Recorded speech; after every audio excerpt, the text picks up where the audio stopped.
Shalom Bapak Ibu, Saudara yang dikasih oleh Tuhan.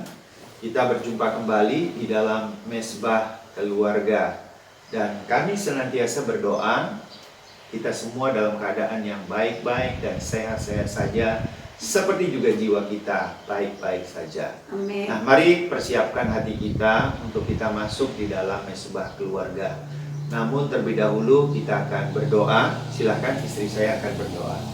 Bapa Surgawi, dalam nama Yesus kami bersyukur buat malam hari ini kami boleh berjumpa kembali dengan saudara-saudara kami yang ada di rumah-rumah untuk melakukan mesbah keluarga. Terima kasih buat waktu ini ya Tuhan. Bapa, Engkau menguduskan setiap kami, roh, jiwa, tubuh kami supaya senantiasa layak di hadapan-Mu. Terima kasih ya Bapa, Engkau hadir di tengah-tengah kami. Datanglah kerajaan-Mu, jadilah kehendak-Mu dalam kehidupan setiap kami. Terima kasih ya Bapa. Dalam nama Yesus kami berdoa dan mengucap syukur. Amin. Mari persiapkan hati kita, kita naikkan pujian Aku Percaya. Tiada Yang seperti Engkau.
Turun tangan menyembuhkanku.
terima Terima kasih. kasih. Kami percaya kepadamu Tuhan. Amin. Dalam segala keadaan, Ya, amin. Engkau melindungi kami, Amin. Engkau menjagai kami, Engkau menyediakan berkat-berkat bagi kami Tuhan. Ya, Terima kasih Bapa di surga buat pujian penyembahan yang boleh kami panjatkan di hadapan-Mu. Ya. Terima kasih Bapa, kalau sebentar kami akan bersama-sama, kami mendengarkan firman-Mu, kami belajar firman-Mu. Mari Tuhan, Engkau yang tuntun kami ya Bapa, keluarga kami masing-masing, Engkau yang tuntun kami. Ya. Terima kasih Bapa di surga, di dalam nama Tuhan Yesus.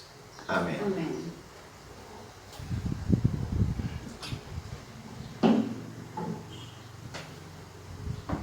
Baik Bapak Ibu, Saudara yang dikasih oleh Tuhan, kali ini kita akan belajar firman Tuhan tentang keadaan manusia akhir zaman. Kita akan membaca dari 2 Timotius pasal yang ketiga, ayat pertama sampai dengan ayat yang ke-9.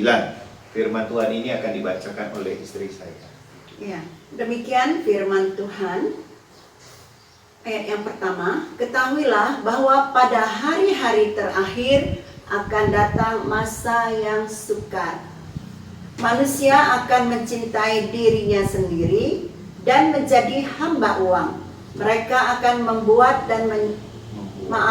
mereka akan membual dan menyombongkan diri. Mereka akan menjadi pemfitnah. Mereka akan berontak terhadap orang tua dan tidak tahu berterima kasih, tidak mempedulikan agama, tidak tahu mengasihi, tidak mau berdamai, suka menjelekkan orang, tidak dapat mengekang diri, garang, tidak suka yang baik, suka mengkhianat, tidak berpikir panjang, berlagak tahu, lebih menuruti hawa nafsu daripada menuruti Allah. Secara lahiriah mereka menjalankan ibadah mereka, tetapi pada hakikatnya mereka memungkiri kekuatannya. Jauhilah mereka itu. Sebab di antara mereka terdapat orang-orang yang menyelundup ke rumah orang lain dan menjerat perempuan-perempuan lemah yang syarat dengan dosa dan dikuasai oleh berbagai-bagai nafsu, yang walaupun selalu ingin diajar namun tidak pernah dapat mengenal kebenaran. Sama seperti Yanes dan Yambres menentang Musa, demikian juga mereka menentang kebenaran. Akal mereka bobrok dan iman mereka tidak tahan uji. Tetapi sudah pasti mereka tidak akan lebih maju, karena seperti dalam hal Yanes dan Yambres, kebodohan mereka pun akan nyata bagi semua orang. Amin. Ya, amin. Keadaan dunia dan manusia akhir zaman tidak bertambah baik. Itu fakta-fakta yang kita lihat. Bapak Ibu, dengan adanya pandemi COVID-19 yang belum berakhir dan sudah berjalan kurang lebih 1,5 tahun, menyebabkan banyak orang yang mulai dingin dengan Tuhan, mulai jauh dari Tuhan, jauh dari persekutuan dengan Tuhan, baik yang secara on-site maupun yang secara online. Mereka semakin dingin. Nah, akibat persekutuan dengan Tuhan semakin dingin tentu mengakibatkan mereka memenuhi kriteria daripada manusia akhir zaman yang tadi kita baca bersama-sama. Keadaan dunia juga semakin sukar. Beberapa negara kita ketahui sudah mengalami satu kebangkrutan karena keadaan ekonomi global, resesi yang belum berakhir.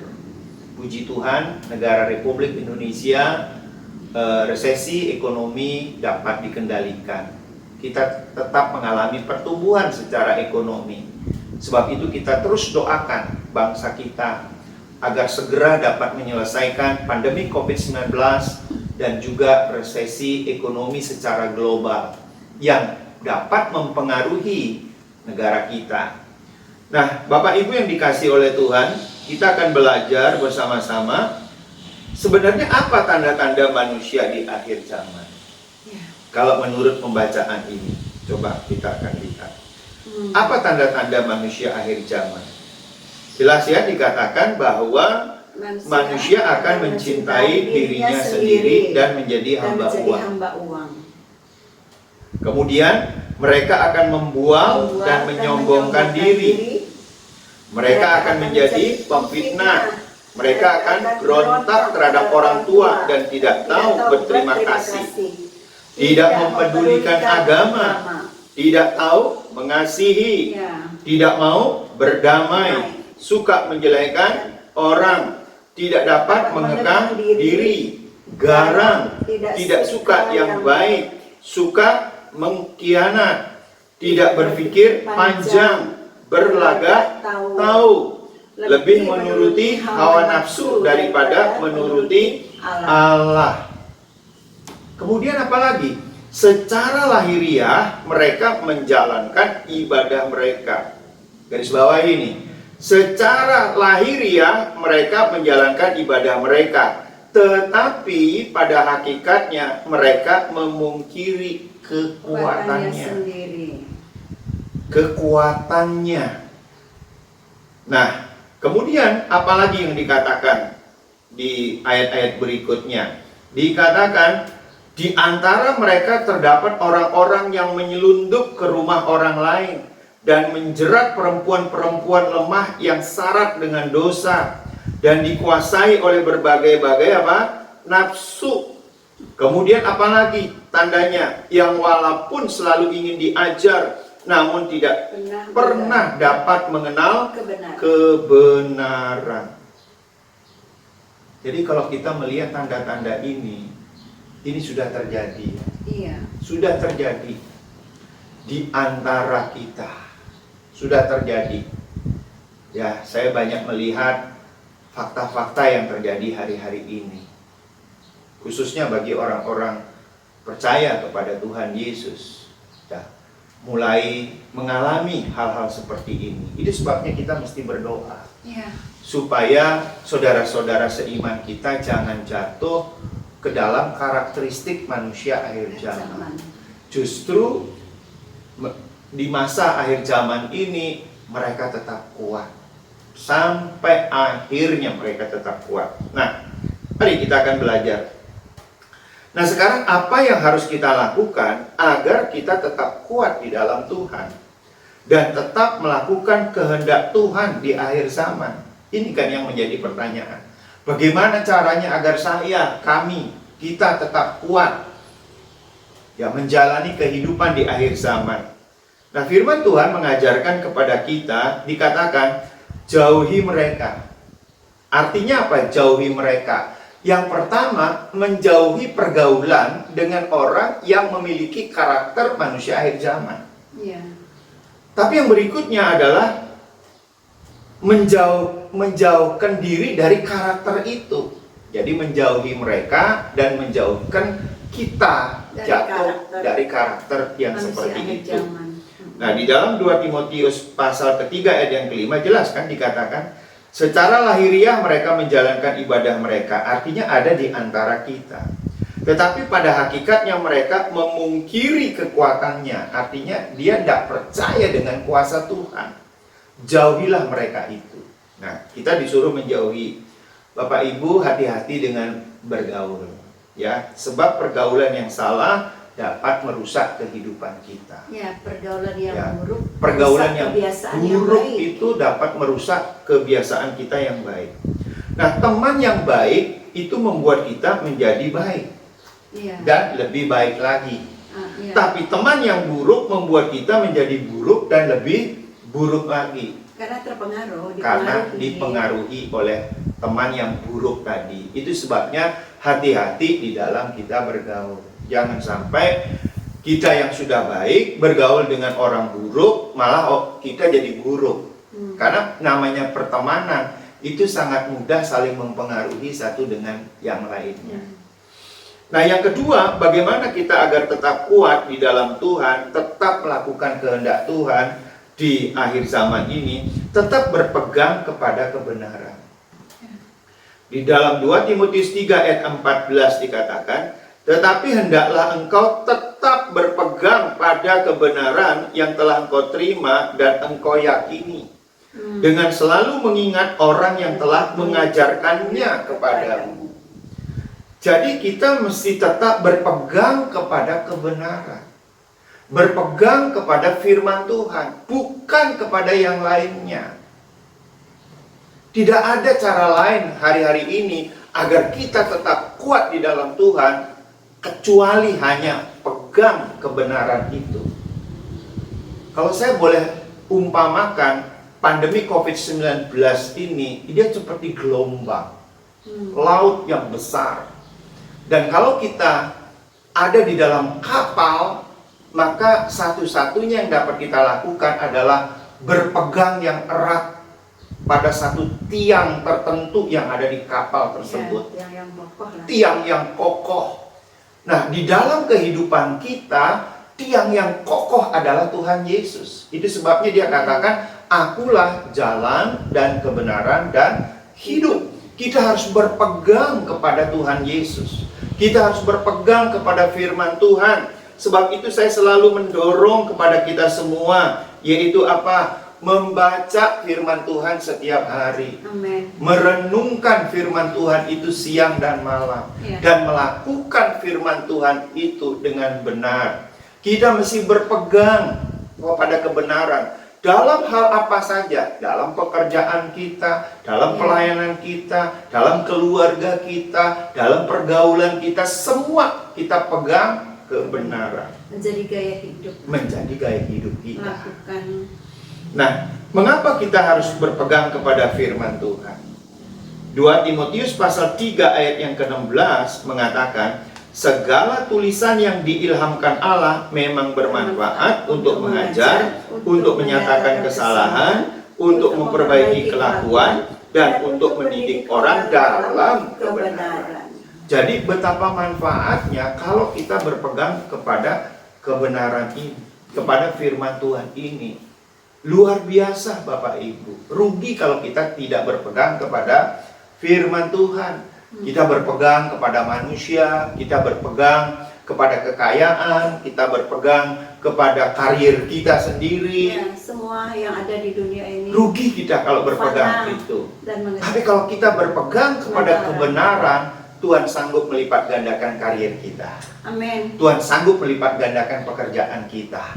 Tuhan sanggup melipat gandakan daripada apa? Pelayanan kita. Amin. Tuhan sanggup melipat gandakan itu. Jadi jangan salah pilih, jangan salah pegang Bapak Ibu. Nah, yang ketiga, bagaimana kita tetap teguh, ya? Kita tetap teguh, kita tetap kuat di masa akhir zaman ini. Lakukan senantiasa perbuatan baik. Amin. Dalam 2 Timotius 3 ayat yang ke-17 mengatakan, dengan demikian tiap-tiap manusia kepunyaan Allah diperlengkapi untuk setiap perbuatan baik. Keadaan manusia akhir zaman ini kan tambah buruk kan, kita baca tadi ya. Sebab itu Tuhan memperlengkapi kita dengan kuasa, dengan otoritas untuk selalu melakukan perbuatan apa? Baik. Sehingga kalau kita melakukan perbuatan baik, yang buruk itu hilang dari hadapan kita. Karena banyak godaan di dunia ini Bapak Ibu yang dikasihi oleh Tuhan. Banyak godaan untuk kita tidak melakukan kehendak Tuhan. Apa godaannya ya? Saya memberikan contoh. 1 Yohanes 2 ayat 16. Sebab semua yang ada di dalam dunia, yaitu keinginan daging dan keinginan mata, serta keangkuhan hidup, bukanlah berasal dari Bapa, melainkan dari dunia. Beberapa orang mengatakan begini ya, jatuhnya daripada para pemimpin itu karena harta, karena tahta, dan karena seks. Tiga ini yang membuat kejatuhan. Dan ini tiga-tiganya itu dapat menggoda setiap waktu. Kalau harta yang menggoda, orang cenderung untuk KKN. Kalau tahta yang menggoda, orang cenderung berebut kekuasaan. Akhirnya saling jatuh menjatuhkan, tidak peduli siapa dia. Demikian juga kalau yang menggoda seks itu akhirnya jatuh dalam perjinahan. Nah, Bapak Ibu yang dikasihi oleh Tuhan, ini keadaan manusia akhir zaman. Dan kita berdoa, kita tidak jatuh di dalam karakter manusia akhir zaman, tapi kita tetap berpegang kepada apa? Kebenaran. Nah, biarlah keluarga kita masing-masing, kita dapati semua memegang kebenaran. Ada satu firman Tuhan yang berkata begini ya, tidak ada lebih berbahagia orang tua kalau melihat anak-anaknya hidup di dalam kebenaran. Sehebat apapun anak kita, kalau mereka tidak hidup di dalam kebenaran, itu tidak membuat kita berbahagia. Tapi kalau dia hidup di dalam kebenaran, maka dia akan mampu menjadi orang-orang hebat. Itu akan membahagiakan kita. Sebab itu bukan menjadikan anak kita menjadi orang hebat terlebih dahulu, jadikan dia orang benar terlebih dahulu, oleh karena Tuhan yang membenarkan. Dan dia hidup di dalam kebenaran, sehingga melalui kebenaran itulah dia menjadi orang-orang yang hebat, yang dapat membahagiakan kita. Amin. Mari kita berdoa bersama-sama. Kita akan berdoa. Yang pertama, doakan agar setiap kita tidak jatuh dalam pencobaan manusia akhir zaman. Istri saya berdoa. Kemudian doakan juga agar keluarga-keluarga dipulihkan dan diberkati oleh Tuhan. Jadi ada dua topik doa yang istri saya doakan. Yang ketiga, saya doakan agar pandemi COVID-19 segera berakhir. Mari kita satukan hati kita akan berdoa. Silakan untuk berdoa. Bapa Surgawi, dalam nama Yesus, kami sudah mendengar firman-Mu, dan kami percaya kuasa firman-Mu bekerja di dalam hati kami, sehingga kehidupan kami Kau ubahkan. Amin. Sehingga setiap anak-anak-Mu menjadi orang-orang yang sungguh-sungguh mengandalkan Tuhan. Amin. Dan percaya sepenuhnya kepada Tuhan. Bapa, jauhkan kami dari karakteristik manusia akhir zaman, yaitu yang mementingkan diri sendiri. Jauhkan dari hadapan kami ya Tuhan. Biarlah oleh karena situasi kondisi pandemi ini tidak menjadikan kami manusia yang mementingkan diri sendiri. Karena di sekitar kami banyak orang-orang yang susah. Biarlah kami boleh menjadi berkat. Kami menjadi terang dan garam di tengah-tengah situasi kondisi yang tidak baik. Bapa, jauhkan kami dari karakter manusia akhir zaman. Amin. Ini ya Tuhan. Terima kasih ya Bapa, tetapi Engkau memberikan kepada kami hati yang sungguh-sungguh melekat kepada Tuhan, sehingga setiap anak-anak Tuhan, setiap kami dipulihkan. Terima kasih Bapa, biarlah pemulihan demi pemulihan terjadi di dalam keluarga-keluarga yang mengadakan mesbah keluarga. Amin. Biarlah di dalam mesbah keluarga ada unity, ada kesatuan di antara anggota keluarga. Orang tua mengasihi anak, anak mengasihi orang tua, istri mengasihi suami, suami mengasihi istri. Amin. Ada suasana surga dalam rumah tangga setiap anak-anak-Mu yang melakukan mesbah keluarga. Terima kasih ya Bapa, biarlah sesuai dengan firman-Mu dalam Mazmur 133 itu terjadi, di mana ada kesatuan hati dalam anggota keluarga, maka Tuhan melepaskan berkat-berkat mengalir memenuhi semua kehidupan setiap anak-anak-Mu, dan juga berkat-berkat rumah tangga. Mazmur 128 terjadi, dan Tuhan memetraikan dalam kehidupan rumah tangga setiap anak-anak Tuhan yang mengikuti mesbah keluarga pada malam hari ini. pulihkan setiap kami. Pulihkan Tuhan. Pulihkan pekerjaan, Pulihkan. pulihkan hubungan semuanya. Terima Pulihkan. kasih ya Bapa, terima kasih. Dan terlebih indah lagi juga Tuhan, pulihkan kehidupan kerohanian setiap anak-anak-Mu ya Tuhan, supaya senantiasa setiap kami boleh dengar-dengaran akan firman Tuhan dan berpegang kepada kebenaran. Terima kasih ya Bapa. Inilah doa kami serahkan kepadamu. Hanya di dalam nama Yesus kami berdoa. Amin. Mari kita sepakat berdoa agar pemerintah dapat segera menyelesaikan pandemi COVID-19 ini. Dan kita berdoa Tuhan turun tangan di dalam penyelesaian ini. Bahkan menghentikan pandemi COVID-19. Dalam nama Tuhan Yesus kami berdoa bagi pemerintah kami segera untuk menyelesaikan pandemi COVID-19 ini.